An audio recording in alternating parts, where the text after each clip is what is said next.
Perkenalkan, nama saya Sariska Akbari dengan NIM L1C019023. Nama saya Meriana Florencia Oasaken, NIM L1C019026. Perkenalkan, nama aku Zarotunisa Faradina, NIM L1C019025. Saya Zain Arifina, NIM L1C019029.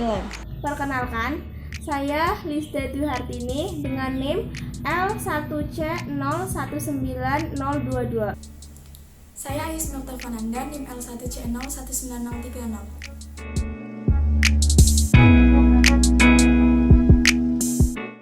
Pada percobaan kali ini, saya akan mempraktekkan bagaimana cara mengukur tingkat salinitas menggunakan hand refraktometer dan bagaimana cara membersihkan hand refraktometer dengan benar.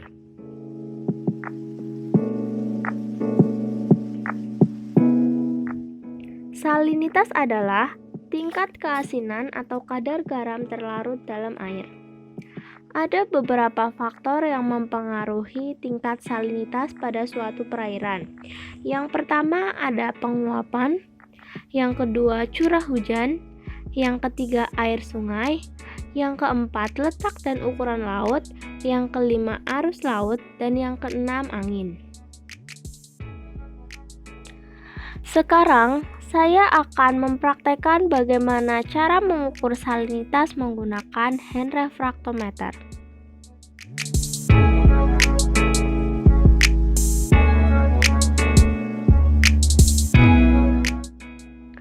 Pertama, kita siapkan hand refraktometer.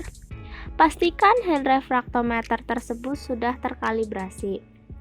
Kemudian, bersihkan bagian kaca pada hand refraktometer menggunakan tisu seperti ini.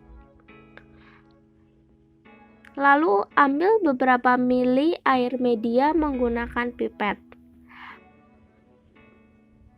Kemudian, teteskan air media tersebut ke kaca permukaan pada hand refraktometer.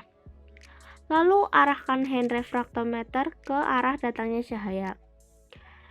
Setelah itu, baca tingkat salinitas yang tertera pada skala. Kemudian dicatat pada tabel pengamatan.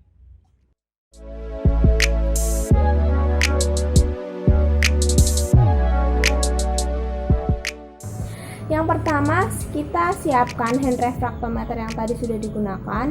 Lalu ambil beberapa mili air Aquades. Kemudian teteskan pada kaca permukaan hand refraktometer. Lalu kita ambil tisu dan bersihkan kaca hand refraktometer tersebut seperti ini. Lakukan dengan hati-hati agar tidak terjadi kerusakan pada hand refraktometer. Setelah itu, letakkan kembali hand refraktometer pada tempat.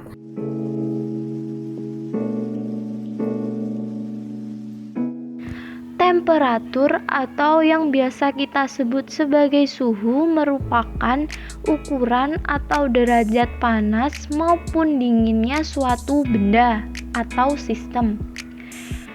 Sehingga suhu didefinisikan sebagai suatu besaran fisika yang dimiliki bersama antara dua benda atau lebih yang berada dalam kesetimbangan termal.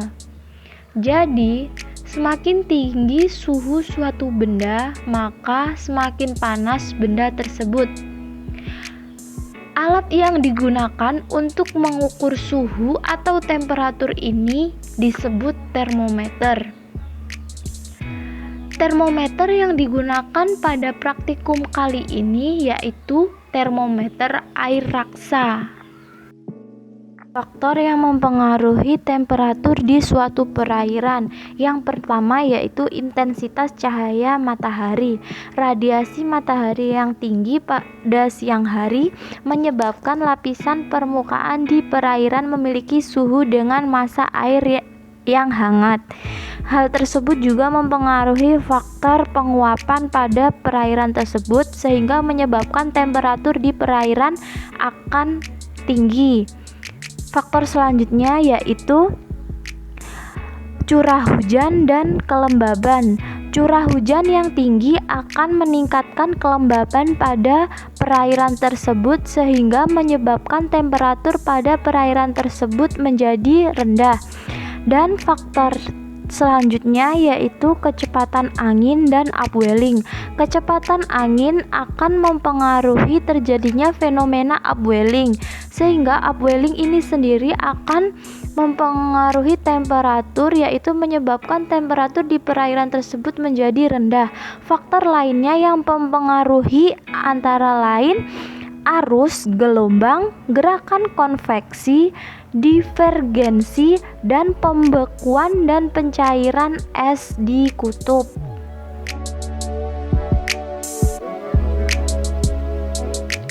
Dalam praktikum ini, hal pertama yang harus dilakukan yaitu menyiapkan alat dan bahan. Alat yang pertama yaitu berupa termometer air raksa seperti ini.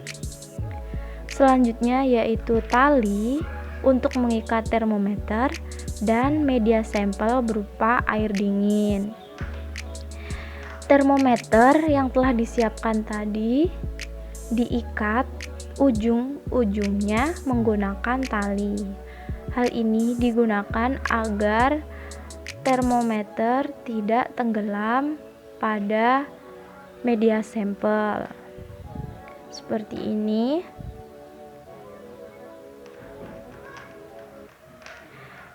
Jika sudah seperti ini, termometer bisa dimasukkan pada media sampel. Ditunggu kira-kira 3 menit sampai air raksa dalam termometer berhenti bergerak.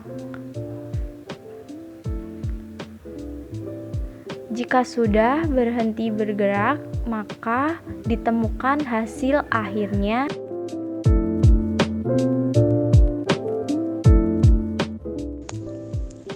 Gelombang merupakan parameter oseanografi yang sangat penting di laut yang memberikan pengaruh terhadap perubahan wilayah pesisir dan laut.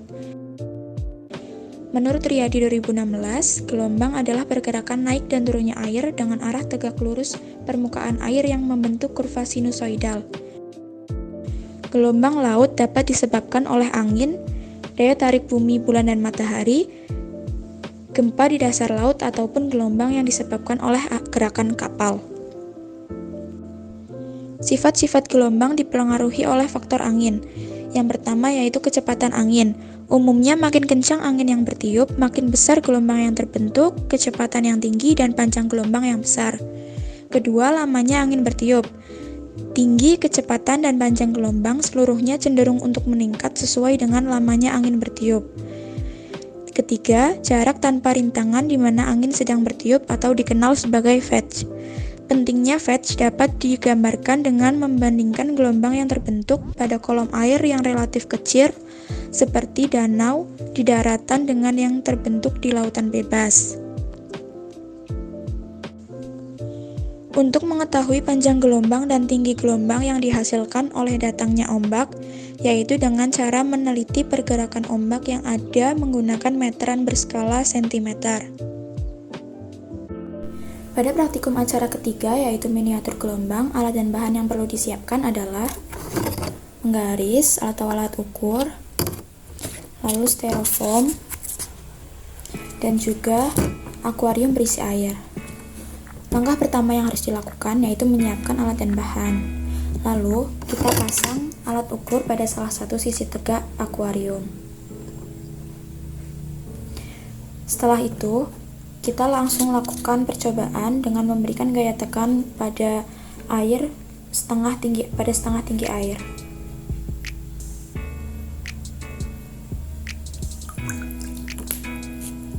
Lalu kita amati perubahan yang terjadi dan tinggi dan panjang gelombang yang terbentuk dan dicatat. Lalu selanjutnya kita berikan tekanan tenggelam air.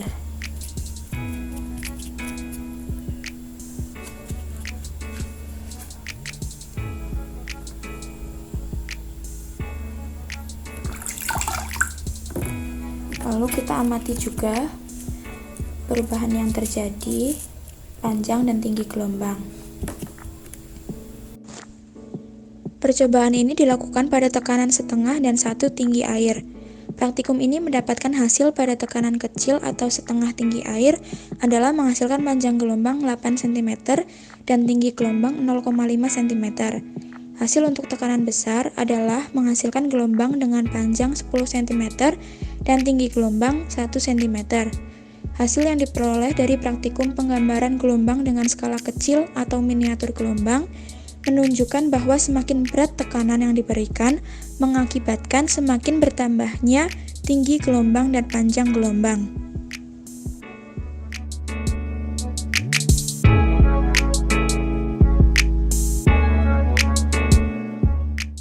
Densitas merupakan salah satu parameter terpenting dalam mempelajari dinamika laut.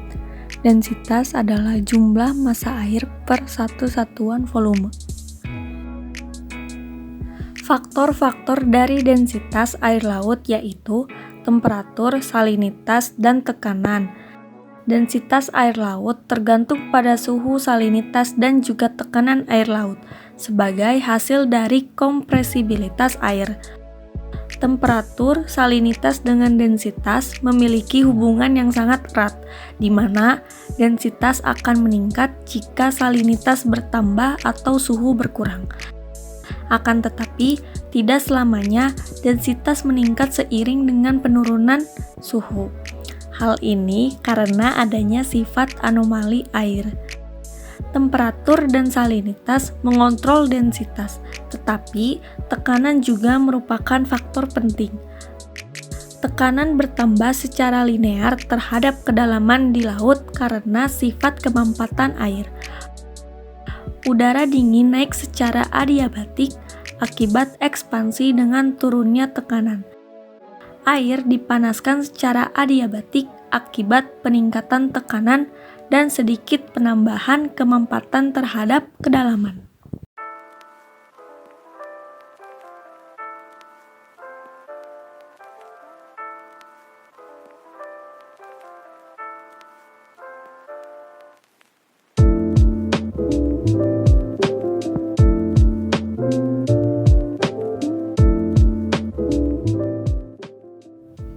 Yang pertama, siapkan akuarium yang diisi dengan air tawar yang sudah diberi zat pewarna hijau dan air bersalinitas yang sudah diberi zat pewarna merah. Selanjutnya, air bersalinitas dituangkan ke dalam akuarium secara hati-hati melalui sisi akuarium dengan menggunakan bantuan kertas laminating agar tidak jatuh langsung ke permukaan.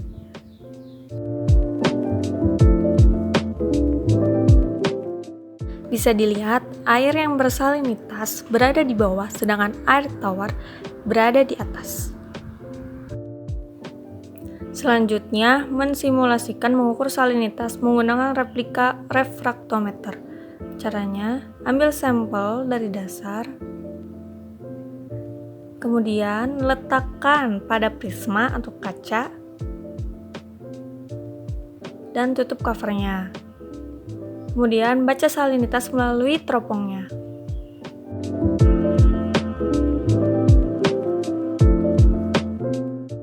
Yang pertama, menyiapkan dua macam air, yaitu bersuhu normal dan air bersuhu dingin.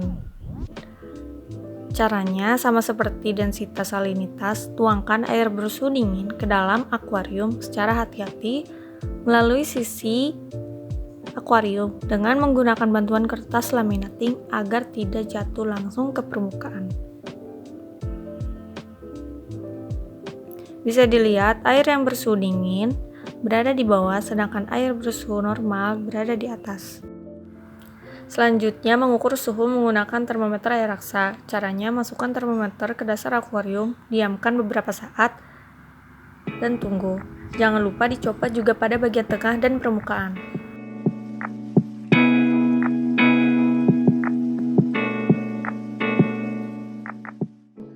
Kekeruan perairan atau turbiditas perairan merupakan suatu keadaan perairan yang mengandung zat padat berupa pasir, lumpur, dan tanah liat atau partikel-partikel tersuspensi dalam air.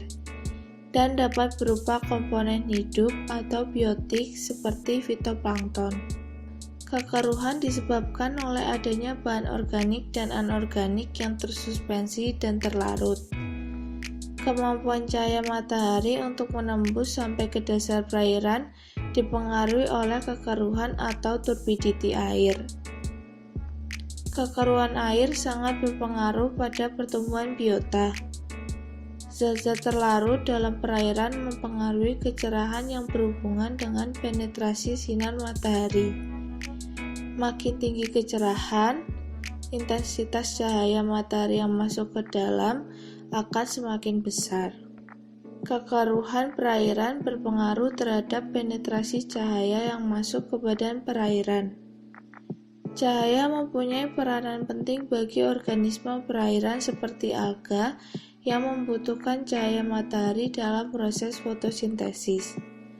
Fotosintesis pada alga dapat berlangsung bila intensitas cahaya dapat sampai ke tumbuhan alga. Oleh karena itu, bila terjadi kekeruhan, maka penetrasi cahaya matahari ke permukaan tidak berlangsung efektif. Akibat terhalang oleh zat padat yang tersuspensi, sehingga fotosintesis tidak berlangsung sempurna. Selain itu, penetrasi yang kurang pada air yang keruh dapat menyebabkan kematian pada tumbuhan perairan. Pada praktikum kali ini, pengukuran cahaya dilakukan menggunakan tepung yang dimasukkan ke dalam air. Semakin tinggi konsentrasi tepung yang dimasukkan ke dalam air, mengakibatkan semakin rendahnya cahaya dapat masuk ke badan perairan.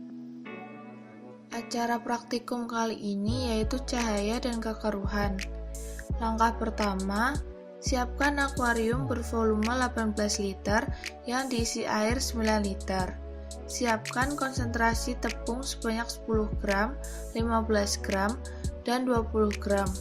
Siapkan juga penggaris beserta senter. Langkah kedua, masukkan sedimen tepung 10 gram ke dalam akuarium. Setelah itu, aduk sampai keruh sempurna.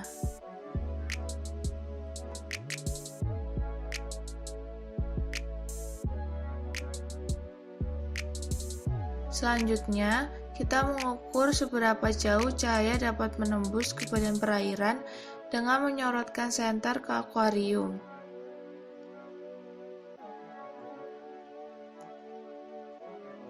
Di percobaan pertama, dapat dilihat cahaya dapat masuk 19 cm.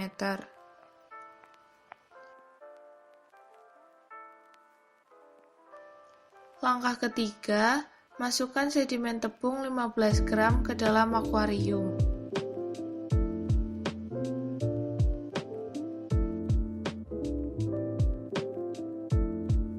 Aduk sampai keruhnya merata.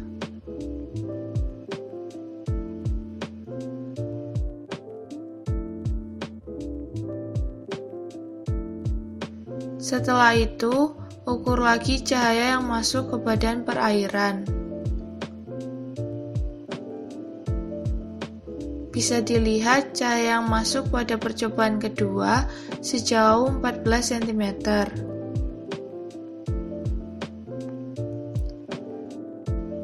Langkah keempat, masukkan sedimen tepung 20 gram ke dalam akuarium.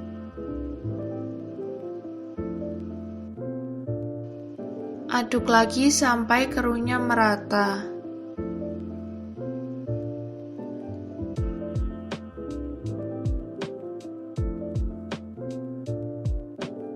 Setelah itu, ukur lagi cahaya yang masuk.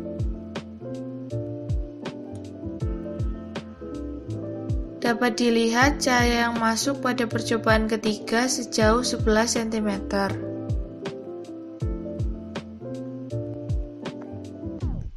Setelah melakukan praktikum, dapat dilihat perbedaan antara percobaan 1, 2, dan 3.